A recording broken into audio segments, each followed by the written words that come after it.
Assalamualaikum warahmatullahi wabarakatuh. Kali ini kita akan membahas tentang privacy and security risk online. Nah, sebelum itu kita harus tahu apa sih itu privacy? Menurut Clarke 2006, privasi merupakan suatu kepentingan bagi individu untuk mempertahankan atau menyembunyikan ruang pribadinya tanpa adanya campur tangan dari orang lain maupun organisasi. Clarke membagi arti privasi menjadi 4 dimensi, yaitu yang pertama, privasi orang, yaitu peduli akan integritas tubuh individu. Yang kedua, privasi perilaku personal, yaitu masalah yang terkait dengan privasi ini adalah preferensi dan kebiasaan seksual, aktivitas politik, dan praktik keagamaan, baik itu di tempat pribadi maupun di tempat umum. Yang ketiga, privasi komunikasi pribadi, yaitu kemampuan individu untuk berkomunikasi di antara mereka sendiri dengan menggunakan berbagai media tanpa adanya pemantauan rutin dari pihak lain maupun organisasi lain. Yang keempat, privasi data pribadi, yaitu keinginan agar data tentang seseorang tidak secara otomatis dapat tersedia untuk pihak lain dan organisasi lain. Walaupun data dimiliki oleh pihak lain, individu tersebut dapat mengontrol secara substansial atas data tersebut dan penggunaannya.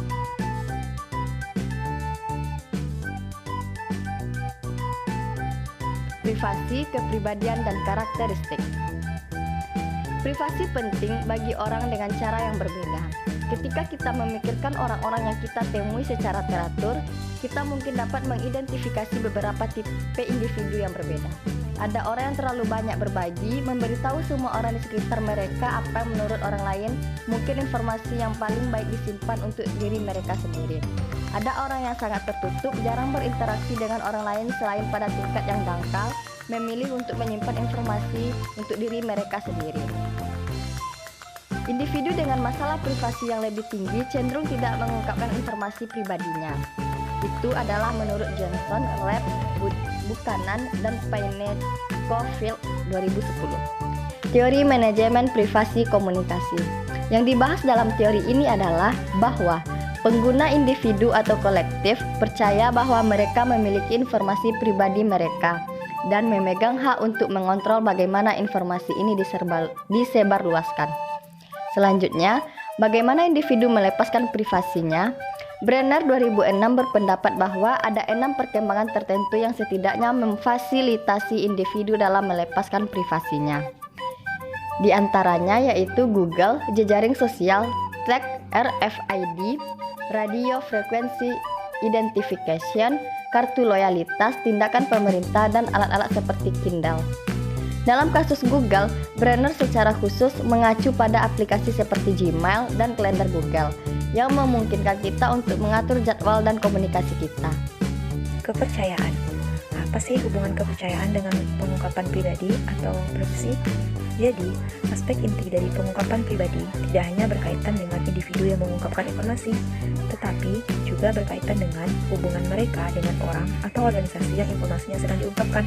Atau maksudnya, pengungkapan diri ini juga berkaitan dengan kepercayaan yang dimiliki individu terhadap penerima informasi.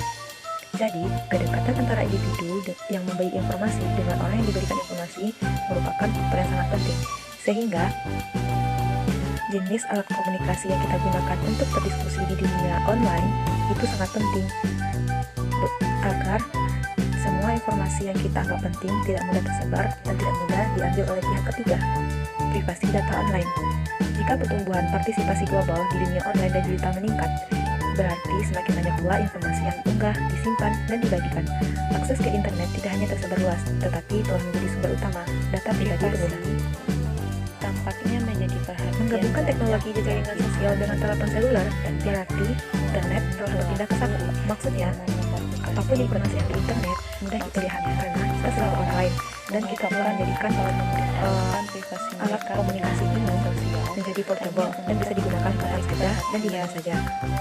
Sehingga semakin besar informasi yang dikumpulkan oleh perusahaan seperti penyedia layanan, operator internet, komunikasi dan lain sebagainya, hal itu menyebabkan berkemungkinan mereka akan memberikan layanan yang lebih baik dalam kasus untuk pemasaran, penelitian, dan bentuk komunikasi lainnya. Paradoks privacy. Pengguna jaringan sosial tertentu dapat menimbulkan kesan bahwa kaum muda khususnya tidak peduli dengan privasi. Hal ini terlihat dari bagaimana profil sosial media seperti Facebook, bagaimana pembaruan status, Twitter, dan lain sebagainya.